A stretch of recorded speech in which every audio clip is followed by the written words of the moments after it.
નમસ્કાર મિત્રો, હું છું આપનો ઘનશ્યામ રાવળ। જીપીએસસી તરફથી એક ખબર આવી છે, જેમાં વહીવટી પરીક્ષા જીપીએસસી દ્વારા જે લેવામાં આવે છે એ મુલકી સેવાની જે સર્વિસ છે એમાં જે સેન્ટ્રલ પદ્ધતિ છે પ્રમાણે હવે દરેક વિભાગ માટે એક જ પરીક્ષા યોજાશે એવું નક્કી કરવામાં આવ્યું છે। એમાં ગુજરાત સરકારના જે પણ અધિકારીઓ વર્ગ 1 અને વર્ગ 2ના એમાં જે અનુભવ નક્કી કરાયેલો હતો એ અનુભવની જરૂર પડશે નહીં।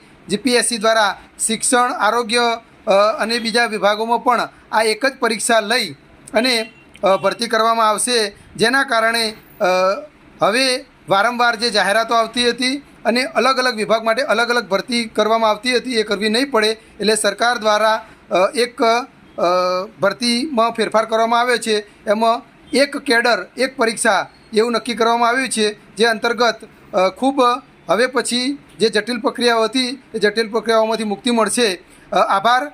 આવી અવનવી ખબરો, જાહેરાતો અને માહિતી માટે અમારી સાથે જોડાયેલા રહો।